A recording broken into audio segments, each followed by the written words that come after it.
మంచిది ప్రియ దేవుని బిడ్డలారా, దేవుడు మనలందరినీ ఒక ఉన్నతమైన సంకల్పంతో ఎన్నుకున్నారు. కానీ అందుకు తగినట్లుగా మన జీవితాలు ఫలభరితంగా ఉండట్లేదు.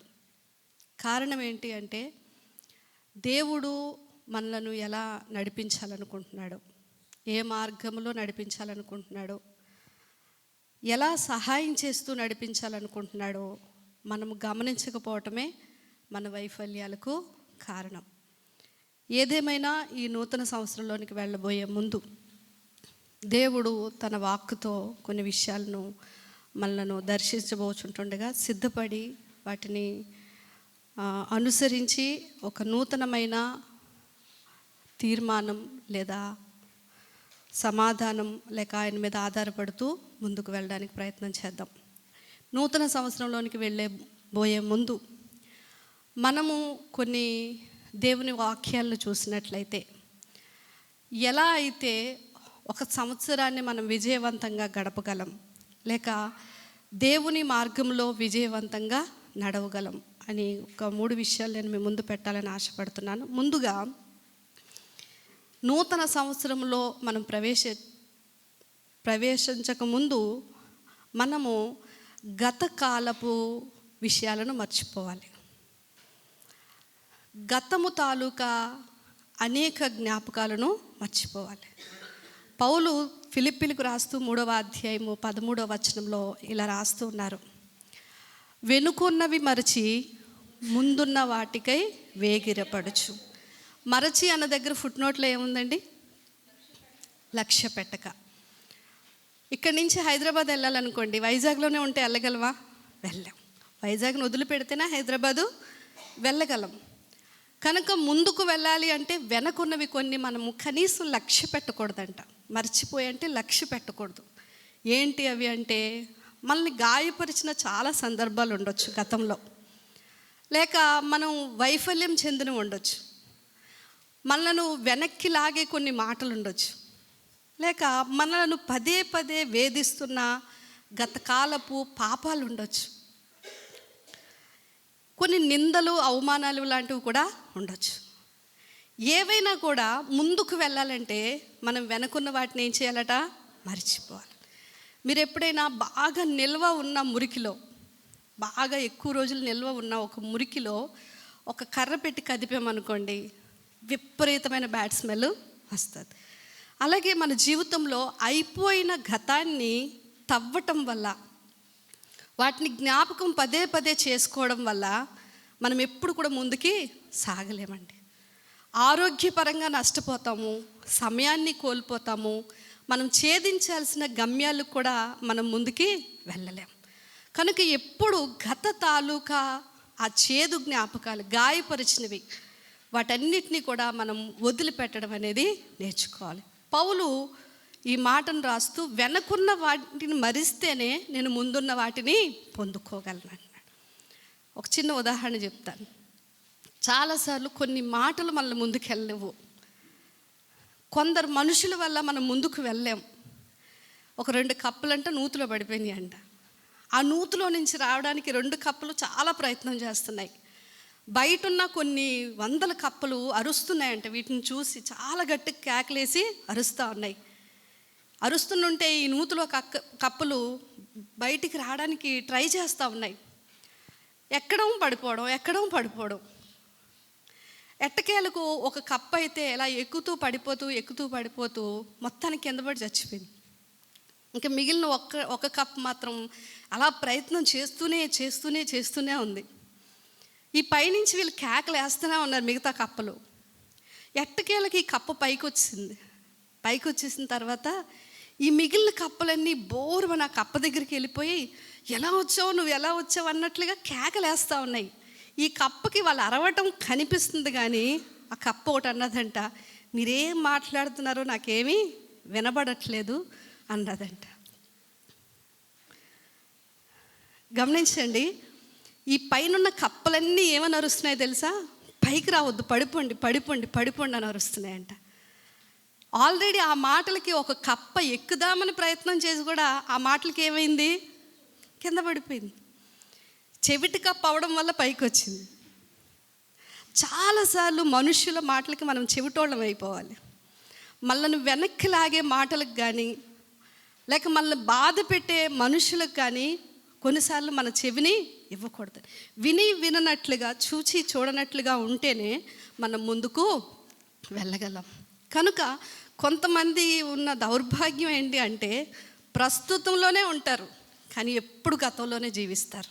అప్పుడు అలాగైంది, అప్పుడు అలాగన్నారు, అప్పుడు అలా చేశాను, అప్పుడు దాన్ని తవ్వటం వల్ల గమనించండి ప్రదేవన్ బిడ్డలారా, ఆ మురికి కంపు తప్ప ఇంకేమీ ఉండదు. గతం ఏదైనా కానివ్వండి, దేవుడు మన గతాన్ని ఆయన మర్చిపోయే దేవుడు. అది భయంకరమైన పాపం కూడా కావచ్చు, కానీ గతాన్ని ఎప్పుడూ మర్చిపోయాడు. సాతాను మన మీద ప్రయోగించే పెద్ద ట్రిక్ ఏంటి అంటే, మనల్ని కృంగతీయడానికి జరిగిపోయిన వాటినే మన ముందుకి తీసుకొస్తాడు. వాటిని జ్ఞాపకం వచ్చినప్పుడు మనం ముందుకు వెళ్ళలేము. అలా చేసి ఉండకపోయింటే బాగుండేది, అలా నా జీవితంలో అవ్వకపోయి ఉంటే బాగుండేది. ఈ చేదు జ్ఞాపకాలన్నీ మనకు రావటం వల్ల మనం ఎప్పుడు కూడా ముందుకు అనేది వెళ్ళలేం. కనుక పౌలు ఏమంటున్నాడంటే, నువ్వు ముందుకు వెళ్ళాలంటే ముందు వెనక ఉన్న వాటిని మరచిపోవాలి. కనుక గతాన్ని మర్చిపోతేనే, కొందరిని క్షమించాలి, క్షమించకపోతే మనం ముందుకు వెళ్ళాం. కొన్నిటిని మర్చిపోవాలి, కొన్ని జరిగిపోయిన సంఘటనల్ని సమాధి చేసేయాలి. కనుక నూతన సంవత్సరంలోనికి వెళ్ళే ముందు మనం ప్రశాంతంగా ఉండాలి అంటే జరిగిపోయిన దాన్ని ఏమాత్రం జ్ఞాపకం చేసుకోకూడదు. క్షమించాల్సిన వారిని క్షమించేయాలి. దేవుని దగ్గర ఒప్పుకోవాల్సిన పాపాలను ఒప్పేసుకోవాలి.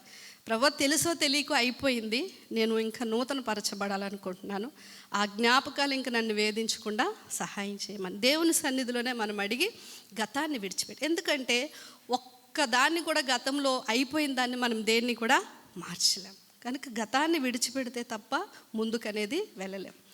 రెండో విషయాన్ని మనం చూసినట్లయితే, దేవుని సన్నిధిలో మనం సిద్ధపడాలి. ఏమవ్వాలండి? సిద్ధపడాలి. దేనికి సిద్ధపాటు అవసరము అంటే, మనము ప్రణాళికలు వేసుకుంటూ సిద్ధపడాలి. ఏంటండి, మనిషి ఎప్పుడు కూడా ఏ ప్రణాళిక లేకుండా ఉండకూడదు. వెళ్తుందిలే కాలం, ఏది జరిగితే అదే జరిగిందిలే అని అనుకోకూడదు. మనకంటూ ఒక ప్రణాళిక ఉండాలి. చూడండి, ప్రతి పనికి ప్రణాళిక వేసుకుంటారు. ఒక ఉద్యోగమైనా, వ్యాపారమైనా, ఏది, ఇంట్లో మనం పని చేయడానికి కూడా ఆఫ్టర్నూన్ లోపు ఈ పని కంప్లీట్ చేయాలి, ఈవినింగ్ లోపు ఇలా ఉండాలి, చిన్నదానికి కూడా మనం ప్రణాళిక వేసుకుంటాం. కనుక దేవుల్లో కూడా మనకి ఒక ప్రణాళిక అంటూ ఉండాలి. అయితే గమనించండి, మనం ప్రణాళికలు మాత్రమే వేసుకోవాలి, కానీ వాటిని ఫలింపచేసే బాధ్యత మాత్రం దేవుని మీద పెట్టాలి. హల్లెలూయా. 16వ అధ్యాయం సామెతలు 3వ వచనం ఒకసారి చూడండి. నీ పనుల భారము యెహోవా మీద మోపుము, అప్పుడు నీ ఉద్దేశములు సఫలమవును. మనకి పనుల భారాలు ఉన్నాయి, చెయ్యాలి. ఎవరూ ఖాళీగా లేము, అందరము మన పనుల్లో ఉన్నాం. కొందరికి దేవుని పని ఉంది, కొందరికి మన పని ఉంది. ఏదైనా మనకి పని ఒకటి ఉంది. ఈ పనులు చాలా భారంతో కూడినవి. పనుల భారం అని దేవుడే అనేసాడండి. పనులు అనేవి అంత సులువైనవి కాదు. పనులు భారం ఉంది, ఎలా చేయాలి, దీని కొరకు డబ్బులు ఎక్కడి నుంచి వస్తాయి, దీని కొరకు నేను ఎలాగా ముందుకు వెళ్ళాలి, ఈ పనిని ఎలా పూర్తి చేయాలి, ఇదంతా భారంతో కూడుకున్నది. అయితే ప్రణాళికలు వేసుకోవాలి. ఆ ప్రణాళికలు వేసుకున్న ప్రణాళికలు దేవుని చేతిలో పెడితేనంట అప్పుడు మీ ఉద్దేశములు సఫలం. మన శక్తితో మనం ఏం సాధించలేమండి. స్ట్రెస్ తప్ప మనకి ఏమీ కూడా మిగలదు. ఇంకోటి ఏంటంటే, మనము మన ప్రణాళికలు వ్యక్తిగతంగా వేసుకోవాలి. ఈ ప్రపంచంలో ఏ ఇద్దరు మనుషులు ఒకలా ఉండరు, ఒకలాగా ఆలోచించరు కూడా, అంతే కదండి.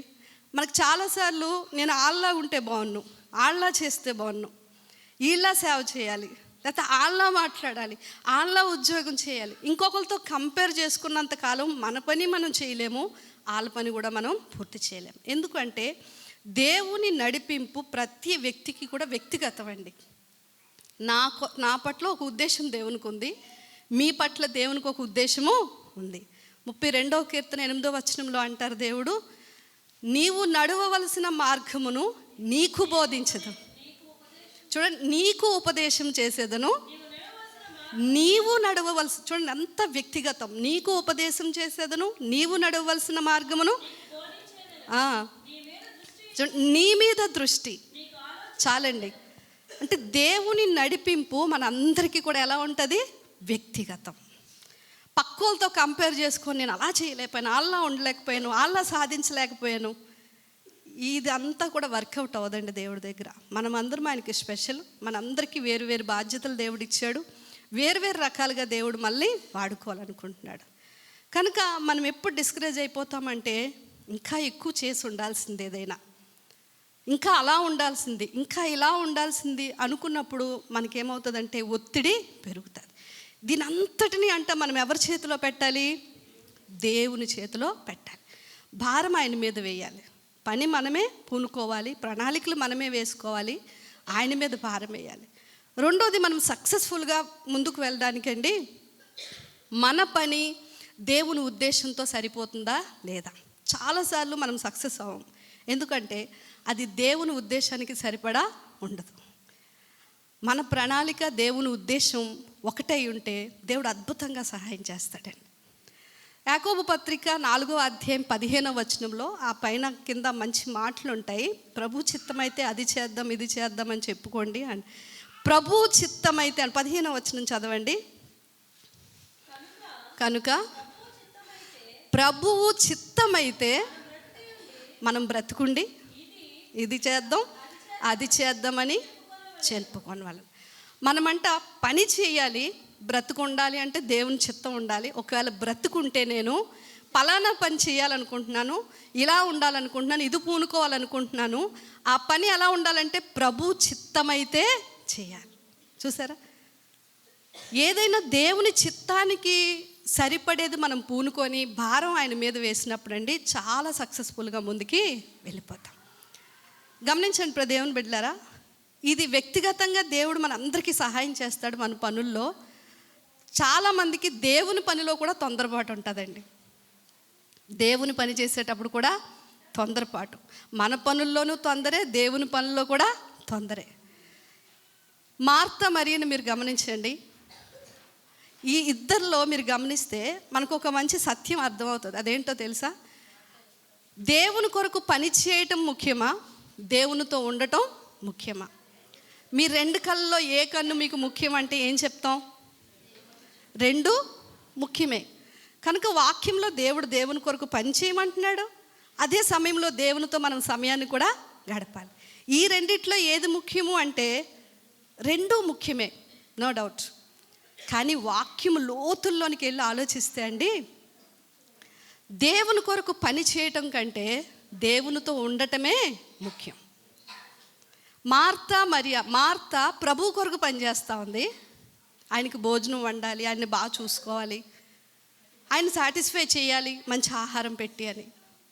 వచ్చిన వాళ్ళందరినీ ఆదరిస్తూ ఉంది, తర్జన భర్జన అవుతూ ఉంది. మరియ మాత్రం యేసు ప్రభు పాదాల దగ్గర కూర్చుంది. మార్త ప్రభు కొరకు పనిచేస్తుంది, మరియ ప్రభుతో ఉంది. ఈ రెండిట్లో దేవుడు దేన్ని ప్రశంసించారండి? మరియనే మరియ ఉత్తమమైనది ఎన్నుకు. దీన్ని బట్టి దేవుడు తన పని చేయడం కంటే కూడా ఎక్కువగా మనం తనతో ఉండాలని ఇష్టపడతాడు. ఏంటండి? తనతో ఉండడానికే దేవుడు ఇష్టపడతాడు. ఈరోజు చూడండి, మనం ఎక్కువగా స్టేటస్లో చూస్తే ఎవ్రీడే మనకి మీటింగ్, పుట్టినరోజు, పెళ్లి రోజు కదండి, క్రిస్మస్లో, తప్పు లేదు. కానీ ఈ ప్రోగ్రాం అడావడిలో చాలామంది మనం చేసే తప్పు ఏంటంటే దేవునితో గడిపే సమయము లేకపోవడం. మరి పని చేయొద్దా అంటే చేయాలండి. ఎలా చేయాలి తెలుసండి? ప్రవక్తలు ఉన్నారు కదా, వాళ్ళు ఎక్కువ కాలం దేవునితో గడిపారు. అలా గడపడం వల్ల చిన్న పని చేసినా అది చక్కగా ఫలించింది. యేసు ప్రభు జీవితాన్ని మనం గమనిస్తే 30 సంవత్సరాలు తండ్రితో ఉన్నారు. ఆయన 3.5 సంవత్సరాలే పనిచేశారు. ఆ 3.5 సంవత్సరాల పని ఇప్పటి వరకు చిరస్మరణీయంగా అలాగే నిలిచిపోయింది. హల్లెలూయా. అన్నిటికంటే దేవుడు తనతో ఉండి తనతో గడుపుతూ మనం ప్రణాళికలు వేసుకుంటూ భారం మీద ఆయన మీద వేయాలని ఆలోచన చేస్తున్నాడు. ఇవాళ రేపు బిజీ అయిపోయాం మనం అందరం. ప్రోగ్రామ్స్ అన్నీ కూడా గమనించండి దేవుని బిడ్డలారా. ఆర్ స్టాన్లీ గారి గురించి విన్నారండి ఎవరైనా? ఆయన రాస్తారు ఒకసారి, చాలా శరవేగంతో దేవుని పని చేసుకుని వెళ్ళిపోతున్నారట. సడన్గా హార్ట్ ప్రాబ్లం వచ్చింది. హాస్పిటల్లో అడ్మిట్ అయ్యారట. చాలా బాధేసేసిందంట స్టాన్లీ గారికి. ఆయన బుక్స్ చాలా బాగుంటాయి, మంచి పరిచర్య, వైఫ్ అండ్ హస్బెండ్స్ ఇద్దరిది కూడా. ప్రభువుని అడిగారంట, ప్రభు ఇదేమన్నా న్యాయంగా ఉందా? నీ కొరకు నేను ఇంత కష్టపడి పనిచేస్తున్నాను, ఇంత వేగవంతంగా పనిచేస్తుంటే నన్ను తీసుకొచ్చి హాస్పిటల్ బెడ్ మీద పెట్టావు అని అడిగారట. అప్పుడు ప్రభు ఏమన్నారంటే తెలుసా, స్టాన్లీ, నువ్వు నా గురించి ప్రకటిస్తూ అందరితో కాలం గడుపుతున్నావు కానీ నాతో మాత్రం నీవు గడపట్లేదు. నాకేమో నీతో ఉండాలని ఉంది అని దేవుడు సమాధానం ఇచ్చాడట. దేవుని సన్నిధిలో గడపకుండా మనం ఎన్ని భారాలు పెట్టేసుకొని ఎన్ని పనులు పెట్టేసుకున్నా అవి ఫలభరితంగా ఉండవండి. దేవునితో ముందు కాలము గడపాలి. ఇలా ఈ మాట చెప్పడానికి దేవుని బిడ్డలారా, నేను ఊరకనే చెప్పట్లేదండి. నేను దేవుని పని పిచ్చిదాన్ని. దేవుని పని కొరకు ఆరోగ్యాన్నైనా పిల్లలనైనా దేన్నైనా వదిలేశాను. నా ప్రార్థనలు ఎలా ఉండేవంటే, ప్రభువా నేను ఎక్కువ తినొద్దు, ఎక్కువ నిద్రపోకూడదు, ఆ సమయం కూడా నేను పని చేయాలి. అలాంటి ఆరాటం ఒకటి నాకు ఉండేదండి. చాలా టెన్షన్ అనమాట. ఎప్పుడు చూసినా ఎందుకు మారరు మనుషులు, ఇలా ఉండాలి కదా, ప్రభు సన్నిధిలో ప్రార్థన చేస్తూ వాళ్ళు రావాలి ప్రభువా, వాళ్ళు ఈ సన్నిధిలో ఉండాలి, వాళ్ళకి మేలు జరగాలి. చాలా ఒత్తిడితో భక్తి చేసేదాన్ని అండి. ఈరోజు ఈ మాట మీకు చెప్పడానికి దేవుని బిడ్డలారా, నేను అనుభవపూర్వకంగా చెప్తున్నాను. 2 సంవత్సరాల నుంచి దేవుడు నన్ను కూర్చోబెట్టేశాడు. పని చేయట్లేదా అంటే చేస్తున్నాను, అప్పుడులాగే పని చేస్తున్నాను. కానీ నాలో జరిగిన మార్పు ఏంటో తెలుసా, అప్పుడున్న ఒత్తిడి నాకు ఇప్పుడు లేదు. ఎందుకంటే 2 సంవత్సరాలు నాకు 2 విషయాలు దేవుడు నేర్పించాడు. అదేంటో తెలుసా, నేను దేవుణ్ణి ప్రేమించేదానికంటే దేవుడు నన్ను ఇంకా ఎక్కువ ప్రేమిస్తున్నాడని నాకు నేర్పించాడండి.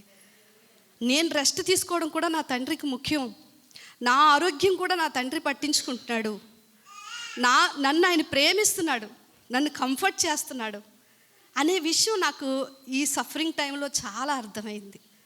రెండో విషయం ఏమర్థమైందో తెలుసండి, నారు పోయేవారం నీరు పోయేవారము మేము, వృద్ధి కలుగు చేయవాడు ఎవరు? పౌలు అంటాడు ఈ మాట. నారంటే వాక్యం విత్తుతాం, నీరంటే ఆ విత్తిన వాక్యాన్ని కన్నీటితో తడుపుతాం. వృద్ధి ఎవరు కలుగు చేయాలి? దేవుడే. మీరు రావట్లేదని నేను టెన్షన్ పడిపోయినా, మీరు వినట్లేదు, మీరు బలపడట్లేదని నేను టెన్షన్ పెట్టేసుకుంటే టెన్షన్ తప్ప ఏమీ మిగలదు. ఈ విషయాన్ని దేవుడు నేర్పించాడు. నాకు తెలుసు, నేను పని చేస్తూ ఉన్నాను. ఎవరు రావాలో వాళ్ళు వస్తారు, ఎవరు వినాలో వాళ్ళు వింటారు, ఎవరు బలపరచబడాలో వాళ్ళు బలపరుస్తారు, తయారయ్యే వాళ్ళు తయారవుతున్నారు. టెన్షన్ మత్కరో, ఏం టెన్షన్ పడొద్దు. దేవుని బిడ్డలారా, నాలో ఈరోజు ఆ స్ట్రెస్ అంతా పోయిందండి. హల్లెలూయా. నిజంగా నేను చాలా హ్యాపీగా ఉన్నాను తెలుసా. దేవుని ప్రసన్నత అనుభవిస్తూ అద్భుతంగా ఆయనలో నేను ఆనందిస్తున్నాను. ప్రేయర్ టైం కానీ, ఆయన అర్థం చేసుకునే విధానం కానీ కంప్లీట్గా నాకు ఈ 2 years నా వ్యూ మారిపోయింది. మనుషుల విషయంలో కానీ చాలా నేర్పించేశారు దేవుడు. అరే ఇంత ఫ్రీగా ఉండాల్సిన వాళ్ళం ఇంతకాలం ఎందుకు ఇంత ఒత్తిడి తెచ్చుకున్నామని గమనించండి దేవుని బిడ్డలారా. ఒక భక్తుడు ఇలాగ అంటాడు, ఏంటంటే ప్రదర్శన కంటే గొప్పది తయారీ అంటాడు. గొప్పతనం ప్రదర్శనలో లేదు కానీ తయారీలో ఉంది అంటాడు. ఏదైనా ఒక అందమైన వస్తువు మార్కెట్లో చూస్తే ఆ ప్రదర్శనలో ఉన్న వస్తువు అందంగా కనిపించినప్పుడు మనము చూసి ఆనందిస్తాం. కానీ గొప్పతనం ఆ వస్తువులో లేదండి, దాన్ని తయారు చేసే విధానం ఉంటుంది చూసారా, అందులో ఉంది. కనుక దేవుని సన్నిధిలో మనం పని చేస్తూ పరిగెడుతూ మన వ్యక్తిగత విషయాలు కావచ్చు, సేవ కావచ్చు, అలసిపోయి మన సొంత బలంతో చేసేదానికంటే ప్రభు సన్నిధిలో కూర్చొని ప్రార్థిస్తూ ఆయన వాక్యం మీద ఆధారపడుతూ ఆయన ఆత్మ నడిపింపును మనము గమనిస్తూ ఆయన స్వరానికి చెవియొగ్గి ఆయన చేతిలో మలచబడతాం చూసారా. ఆ తయారైన తర్వాత మనం చేసే చిన్న పనైనా సరే ఖచ్చితంగా అది ఫలిస్తుంది. మనం గబగబా వచ్చి మైకులు పట్టుకొని పాట పాడేస్తే పని అవ్వదండి. ఆ పాట పాడడం వెనక నీకు ఒక తయారీ అనేది ఉండాలి. లేదు పాట పాటగానే ఉండిపోద్ది. వాక్యం చెప్పేసి ఆదివారం వచ్చింది కదా అని వాక్యం చెప్పేస్తే వర్కౌట్ అవ్వదు. ఆ వాక్యం వెనక ఒక తయారీ అనేది ఉండాలి. దేవుని చేతిలో మనం తయారు చేయబడినప్పుడు మనం చేసే పని చాలా ఫలభరితంగా ఉంటుంది. కొన్నిసార్లు ఇక్కడ వాక్యం చెప్పలేకపోవచ్చు, పాటలు పాడలేకపోవచ్చు అండి. జస్ట్ మనం అలా వెళ్ళే మార్కెట్ ప్లేసెస్లో దేవుని సన్నిధిలో గడిపే వారు, దేవుని చేత మలచబడేవారు, దేవుని చేతిలో తయారు చేయబడేవారు ఎలా ఉంటారో తెలుసండి? వాళ్ళు బయటికి వెళ్తే వాళ్ళ కదలికలు కూడా ప్రత్యేకంగా ఉంటాయి. వారు మాట్లాడితే అందరూ ఇష్టపడతారు, వారితో ఉండాలని కోరుకుంటారు. ఒక సువార్త మాట చెప్తే అది వాళ్ళని ఆలోచింపజేస్తుంది. ఈ ప్రదర్శన మనం చేసేదంతా ఫలించాలి అంటే ముందు మనం ఏమవ్వాలి అంటే తయారు చేయబడాలి. ప్రస్తుతం ప్రతిరోజు మన పని ఒకటే, ప్రభువు చేతికి మళ్ళీ మనం అప్పగించుకోవాలి.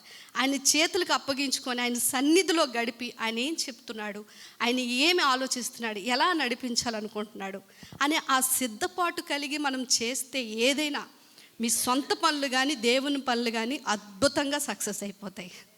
ప్రభు అంటున్నారు, నీ పనుల భారము ఆయన మీద వేయడానికి నువ్వు సమయం తీసుకుంటున్నావా?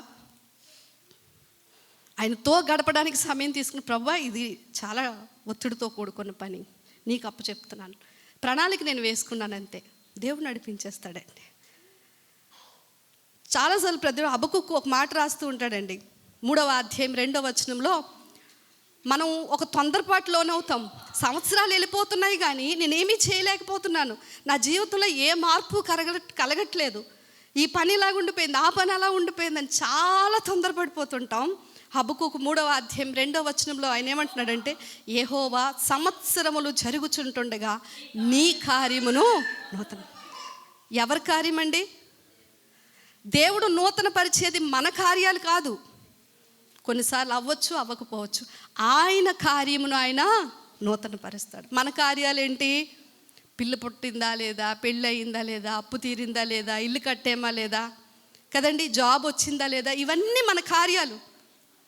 సంవత్సరంలో ఈ పనులన్నీ అయితే ఈ సంవత్సరం దేవుడు ఈ కార్యం చేశాడు, ఈ కార్యం చేశాడు, ఈ కార్యం చేశాడు అనుకుంటాం. కొన్నిసార్లు దేవుని బిడ్డలారా, సంవత్సరం అలా గడిచిపోద్ది కానీ ఏ మార్పు ఉండదండి పరిస్థితుల్లో, మన కార్యాల్లో. కానీ గమనించండి, మారని పరిస్థితుల మధ్య దేవుడు మనల్నే మార్చేస్తాడు.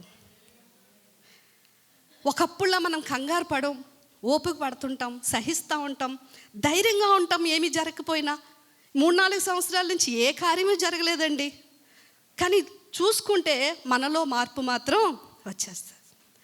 దేవుడు సంవత్సరములు జరుగుతుంటుండగా నీ కార్యము మళ్ళీ నూతన పరుచుకుంటున్నాడు.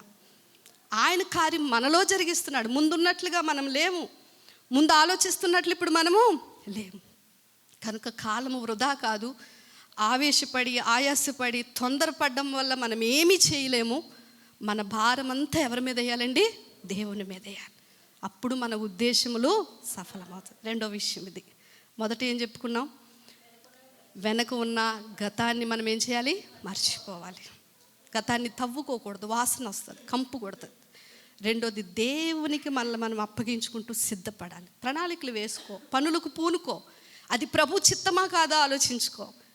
ఆ పని భారమంతా దేవుని మీద వేయి, చక్కగా దేవుడు నడిపిస్తాడు. దేవుని విడిచిపెట్టి నువ్వేదో సాధించేద్దామని వెళ్ళినా లేదండి, అలసిపోయి తిరిగి వస్తాం. మళ్ళీ ఇక్కడికి రావాల్సిందే, మళ్ళీ ఆయన సహాయం చేస్తేనే ముందుకు వెళ్ళాలి. కనుక ఇది 2వ విషయం. 3వ విషయం గమనించండి, మనందరికీ కూడా ఒక లక్ష్యం ఉండాలండి. ఏముండాలి? లక్ష్యం ఉండాలి. హెబ్రీ పత్రిక చూడండి, 12వ అధ్యాయము 2వ వచనం. అందరూ తీయండి. హెబ్రీ పత్రిక 12వ అధ్యాయము 2వ వచనం. మనము కూడా ఏంటంటే ప్రతి భారమును సిలువుగా చిక్కులు పెట్టు పాపమును విడిచిపెట్టి దాన్ని కొనసాగించువాడనైన యేసు వైపు చూచుచు మన ఎదుట ఉంచబడిన పందెములో ఓపికతో పరిగెత్తుదు. విశ్వాసి యొక్క ప్రయాణాన్ని వాక్యం పరుగు పందెముతో పోల్చింది. పరుగు పందానికి ఆటంకాలు ఏంటి అంటే, 1 భారం, బరువు, 2వది సులువుగా చిక్కులు పెట్టు పాపం. ఏంటి? విశ్వాస జీవితంలో పరిగెట్టకుండా ఆపేవి 2. గమనించండి, గతంలో నవీన్కి బండి కొని ఒక ఈఎంఐ పెట్టానండి. ఎవ్రీ మంత్ కడుతున్నాం, కట్టాలి కదా, కట్టపోతే ఒప్పుకుంటారండి, వచ్చి బండి పట్టుకెళ్ళిపోతారు. కట్టడము తప్పేనేమో. 1కి 10 సార్లు ఫోన్లు చేసి లోన్ ఇస్తామండి, మీకు పర్సనల్ లోన్ శాంక్షన్ అయిందని అంటున్నారు. పోయిన శుక్రవారం ఫోన్ చేసింది ఒక అమ్మాయి, లోన్ ఇస్తాం మేడం మీకు పర్సనల్ లోన్ అంటే, నాకు వద్దమ్మా అన్నాను. ఎందుకు వద్దంటున్నారండి అంటుంది ఆ అమ్మాయి. అంటే వద్దనడం తప్ప. నేనన్నా నాకు అవసరం లేదు, నాకు అవసరం లేకపోతే వద్దనకపోతే ఏమనాలమ్మా అంటే, ఈరోజు దేవుని బిడ్డలారా వెంటబడి మరీ మనకి లోన్లు ఇచ్చి ఈఎంఐలు రూపంలో అండి మన చేత అప్పులు చేయించే ఒక పరిస్థితిని బయట మనం చూస్తున్నాం. ఇంట్లో వస్తువులు మాసిపోతున్నాయి, బళ్ళు మాసిపోతున్నాయి, కానీ అప్పులు మాయట్లేదు. అకౌంట్లో శాలరీ పడగానే ఈఎంఐలు టక్ టక్ టక్ టక్ మన కట్ అయిపోతున్నాయి. గమనించండి, ఇవన్నీ భారాలు కదా. అవసరమైన దానికి అవసరం కాని దానికి లోన్లు పెట్టుకుంటూ క్రెడిట్ కార్డులను వెంట పడుతున్నారు. ఏ షాపింగ్ మాల్కి వెళ్ళినా క్రెడిట్ కార్డ్. చూడండి, సాతాను నిజంగా మనల్ని ఆ భారాల మధ్య ఇరికించడానికి ఆలోచించాలండి. అప్పు చేయాలి, కొన్నిసార్లు తప్పదు. కానీ ఆ అప్పు ఒకవేళ నేను తీర్చలేని పక్షంలో దాన్ని తీర్చగలిగే సోర్స్ ఒకటి ఉందా లేదా అనేది చూసుకోవాలి. సోర్స్ లేకుండా నువ్వు ఈఎంఐలు పెట్టుకుంటూ వెళ్ళిపోయి క్రెడిట్ కార్డులు వాడుకుంటూ వెళ్ళిపోతే ఆదివారం కూడా చర్చికి రాకుండా ఉద్యోగం చేయాలి, తప్పదు. ఏంటండి, ఆదివారం ఎందుకు రాలేదంటే ఎక్స్ట్రా డ్యూటీలు ఓటీలు చేస్తున్నాం, ఎక్కడో ఇరుక్కుపోయాం మనం.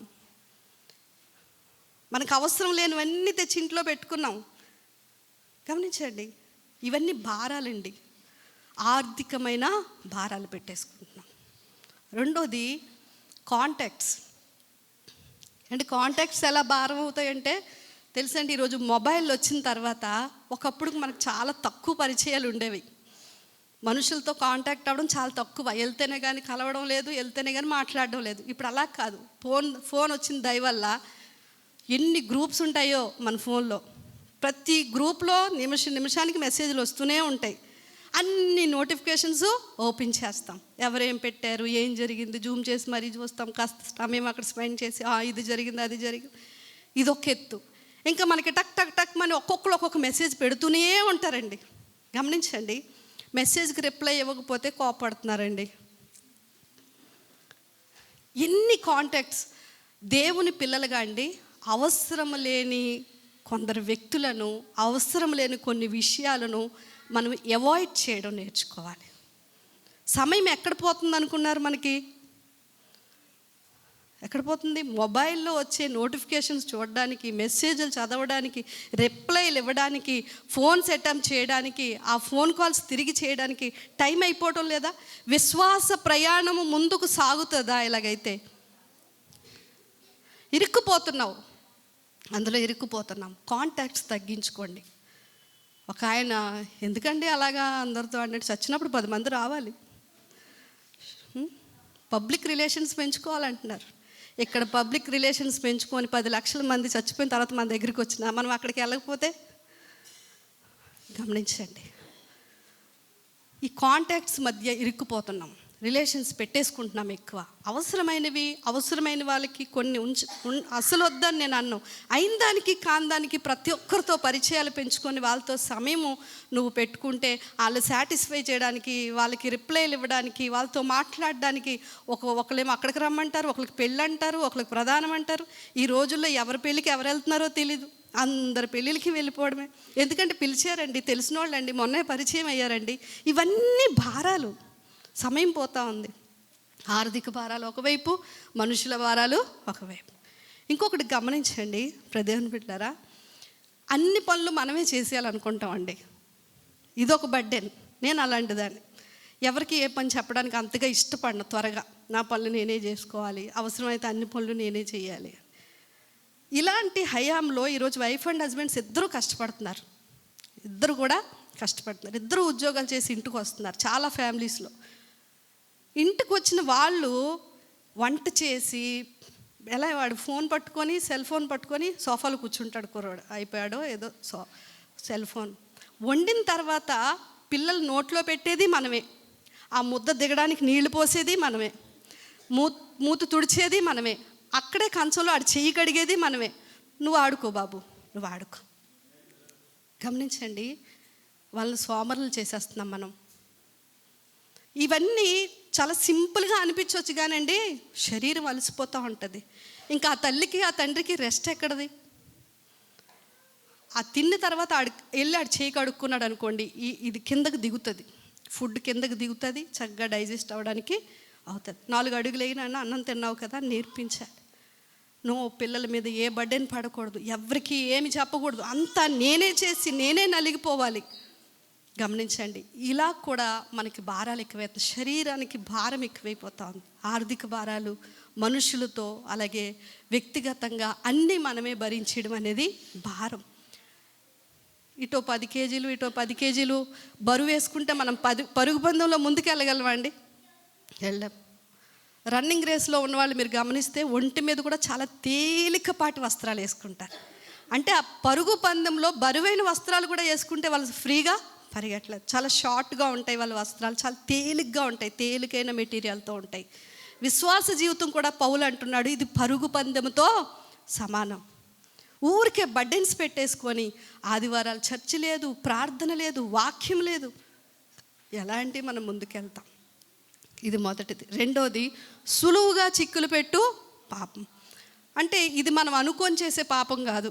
ఎవరి దగ్గర ఒక అబద్ధం ఆడేసామండి, సడన్గా వాళ్ళ మాటల్లో అలా అలా మాట్లాడుతూ ఒక అబద్ధం వెళ్ళిపోయింది. ఇంకా ఆ అబద్ధం చెప్పిన దగ్గర నుంచి మన మనసులో ఏముంటుంది? అయ్యో అబద్ధం చెప్పేశాను, అది ఏమవుతుందో, వాళ్ళు ఎవరికి చెప్తారో, దీన్ని మళ్ళీ నేను ఎలా కవర్ చేసుకోవాలి, ఇదంతా కూడా చిక్కుపడిపోతాం. ఆ డిస్కషన్లో చిక్కుపడిపోతాం, దాని నుంచి మళ్ళీ తప్పించుకోవడానికి చిక్కుపడిపోతాం. ఈ లోపు ఆ విషయం ఎక్కడికెక్కడికో వెళ్ళిపోద్ది. కొంతమందితో సరదాగా మాట్లాడదామని రిలేషన్ పెట్టుకుంటాం, వాళ్ళు మనకి ఎడిక్ట్ అయిపోతారు, మనం వాళ్ళకి ఎడిక్ట్ అయిపోతాం. ఏదో టైంపాస్ అనుకోనే కొన్ని విషయాల్లో దూరిపోతాం, కానీ అక్కడి నుంచి తిరిగి తప్పించుకొని బయటికి రాలేం. ఏదో సరదాగా అనుకొని వెళ్ళే విషయాలు, అనుకోకుండా ఏముందలే అనుకొని వెళ్ళే విషయాలు ఇవి. సరదాగా టైం ఉంది కదా టీవీ ఫోన్ చూద్దామని ఏదో ఒకటి చూడడం స్టార్ట్ చేస్తాం. ఆ నెక్స్ట్ డే కూడా మన మనసు ఏం చేస్తుందంటే మళ్ళీ అది చూసేలాగా ప్రేరేపిస్తుంది. సులువుగా, చాలా సులువుగా చిక్కులు పెట్టు చిన్న చిన్న పాపాలు ఇవి మనల్ని విశ్వాస జీవితంలో ముందుకు వెళ్ళనివ్వండి. కనుక పౌలు ఏమంటున్నాడు అంటే, ప్రతి భారమును సులువుగా చిక్కులు పెట్టు పాపమును విడిచిపెట్టి విశ్వాసమునకు కర్తయు దానిని కొనసాగించువాడైన యేసు వైపు చూచుచూ అంటాడు. విశ్వాసం కొనసాగించబడాలి అంటే మనం ఎవరి వైపు చూడాలండి? యేసు వైపు చూస్తే విశ్వాసం ఎలా కొనసాగించబడుతుంది అంటే, మన ఎదుటికి ఏదన్నా పాపం వచ్చినప్పుడు మనం ఎవరిని జ్ఞాపకం చేసుకోవాలి? యేసు ప్రభు. ఆయన కూడా పాపుల మధ్య, ఘోరమైన పాపుల మధ్య ఉన్నాడండి. ఆయన కూడా ఈ కొంచెం అల్లరితో కూడిన మనుషుల మధ్య జీవితాన్ని గడిపాడు. ఈ అసూయపరులు లేక వ్యతిరేకించే మనుషుల మధ్య ఉన్నాడు. మనలాంటి బలహీనమైన శరీరమే. ఆయన ముందు కూడా చాలా టెంప్టేషన్స్ వచ్చాయి. నేను చెప్పట్లేదు, వాక్యమే అంటుంది. ఆయన శోధింపబడ్డాడు అని ఉంది. ఆయన శరీరము ఆయన శోధించింది, ఆయన బలహీనపరిచింది, కానీ ఆయన ఏ పాపము చేయలేదు. మన శరీరం కూడా మళ్ళీ బలహీనపరుస్తుంది. చాలా టెంప్టేషన్స్ మనకు వస్తాయి. ఇలాంటి పరిస్థితుల్లోనండి పక్కోళ్ళు చూస్తే వాళ్ళు పడిపోయి ఉంటారు, వాళ్ళు ఏదో తప్పు చేస్తారు, వాళ్ళు చేస్తారు కదా నేను చేస్తే ఏమైంది అనుకుని మనం చేసుకుంటూ వెళ్ళిపోతాం. మనం చూడాల్సింది పక్కోళ్ళు కాదు, యేసు ప్రభుని. నా ప్రభువుకు కూడా ఇలాంటి ఆలోచనలు వచ్చాయి, నా ప్రభువుకు కూడా ఇలాంటి పాపం ఆయన ముందుకు వచ్చింది, కానీ ఆయన అంట ఏ పాపమును చేయలేదు. ఆయన్ను చూస్తేనే మనం జయించగలం. రెండోది, భారాల విషయంలో యేసు ప్రభు ఈ లోకానికి వచ్చిన తర్వాత ఆయన ఏమి ఈఎంఐలు పెట్టి లోన్లు పెట్టి ఇల్లు కట్టలేదండి, కట్టలేదు. మనుష్య కుమారుడు తలదాచుకోవడానికి స్థలమైనను లేదు. అంటే మనకు ఉండకూడదని నేను అన్న, కానీ లైఫ్ని సింపుల్గా జీవించండి అని చెప్పడానికి యేసు ప్రభు అలా జీవించారు.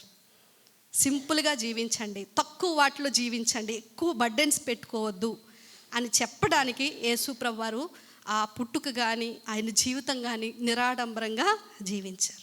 కనుక ప్రభువుని చూసినప్పుడు నాకు ఏదీ లేదు అనే భారము మనకు రాదు. లేక ప్రభువుని చూసినప్పుడు ఆ పాపాలని జయించే శక్తి మనకు వచ్చినప్పుడు మనం ఏం చేస్తామంటే దాన్ని కొనసాగించడానికి ముందుకు ఏముంది, ఆయన తన ఎదుట ఉంచబడిన ఆనందం కొరకై అవమానమును సిలువను సహించి దేవుని సింహాసనం యొక్క కుడిపార్శ్వమున.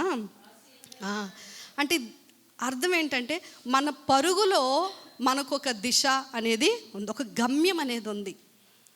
యేసు ప్రభువారు సిలువ వేయబడాలి, ఆ సిలువ వేయబడడానికి అవమానం ఎదురవుతుంది, దాన్ని కూడా సహించాలి. ఆయన అలాగా తన జీవితాన్ని అలా గడిపారు. కనుక ఆయన వైపు చూస్తూ మనకి ఈ లోకంలో ఎన్ని పాపాలు ఎదురుగా వచ్చినా, ఎన్ని భారాలు మనల్ని చుట్టుముట్టేసినా యేసు ప్రభువుని చూస్తూ ఆయన అలా ఇరుక్కోలేదు, ఆయన ముందుకు వెళ్ళారని మనం కూడా బహుమానం పొందవలనని అంటాడు పౌలు. వెనక మరిచి ముందున్న వాటికై బహుమానం పొందవలనని వెళ్ళుచున్నాను. మనము ఒక ప్రత్యేక ఉద్దేశంతో ఎన్నుకోబడ్డాం కనుక గురి లేని ప్రయాణం కాదు మంది, గమ్యం లేని ప్రయాణం కాదు. ఈ ప్రయాణం అంతటికీ బహుమానం అనేది ఒకటి దేవుడు సిద్ధపరిచాడు. అప్పుడు గతంలో ఒక అథ్లీట్ గురించి నేను విన్నాను. ఆయన రన్నింగ్ క్రీడాకారుడు, చాలా సంవత్సరాలు అవుతుందండి. ఆయన పరుగు పందెంలో పరిగెడుతుంటుండగా కొద్దిగా దగ్గరలోనికి వచ్చినప్పుడు కాలు ఫ్రాక్చర్ అయిపోద్ది. తర్వాత మిగతా వాళ్ళందరూ పరిగెట్టేస్తూ ఉంటారు, ఈయన పక్కకు తీసి కాలుకి కట్టు కట్టిన తర్వాత ఈయన ఒక మాట అంటాడు. ఆయన పేరు నాకు గుర్తులేదు కానివ్వండి, నేను మళ్ళీ పరిగెడతాను అంటాడు. చుట్టూ ఉన్న వాళ్ళు అంటారు, ఆల్రెడీ రన్నింగ్ రేస్ పూర్తి అయిపోయిందండి, వాళ్ళు బహుమానాలు కూడా డిక్లేర్ చేశారు, మీరు ఇప్పుడు పరిగెట్టి ఏం ప్రయోజనం అని అంటే ఆయన ఒక మాట అంటాడు. అదేంటో తెలుసా? 8,000 మైళ్ళ నుంచి నా దేశము నన్ను ఇక్కడికి పంపించింది, ఇన్ని లక్షలు నా మీద ఖర్చు పెట్టింది, నేను రన్నింగ్ రేస్ని స్టార్ట్ చేయడానికి కాదు, ప్రారంభించడానికి మాత్రమే కాదు, దాన్ని ముగించడానికి పంపించింది. నేను గెలిచినా గెలవకపోయినా చివరి వరకు పరిగెడతానని ఆ మిగిలిన ఆ దూరాన్ని ఆ ఒక్క కుంటికాలతో పరిగెడతాడండి. అంటే ఒక మనిషికే తన మీద తన దేశం పెట్టుకున్న నమ్మకం, తన మీద తన దేశం పెట్టిన పెట్టుబడి, ఇవన్నీ జ్ఞాపకం వచ్చి గమ్యం చేరేలాగా చేస్తే ప్రభువు మనలను రక్షించారు. ఆయన ప్రాణం పెట్టారు, ఆయన రక్తం కార్చారు. ఎందుకో తెలుసా? విశ్వాస ప్రయాణాన్ని పూర్తి చేయడానికి. హల్లెలూయా. సాగిదని యేసునిలో శ్రమయైనా కరువైనా కృంగిపోను ఏనాడు కొదువలేదు నా యేసును. మన భారాలన్నీ ఆయన మీద వేద్దామండి. మనల్ని వేధిస్తున్న గతాన్ని మర్చిపోదాం, గురి యొద్దకే పరిగెడదాం. విశ్వాసమునకు కర్త, దాన్ని కొనసాగించేవాడైన యేసు వైపు చూస్తూ ఓపికతో పరిగెడదాం. సాతాను ప్రలోభాలకి లోబడకుండా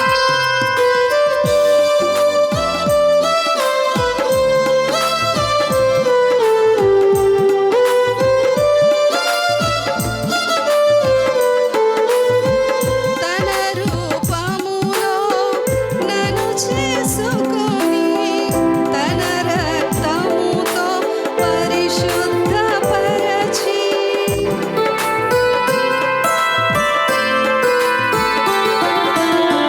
తన రూపములో నన్ను చేసుకొని తన రక్తముతో పరిశుద్ధపరచి నూతన క్రియలు నాలో చేసి నా దోషములను క్షమించిన.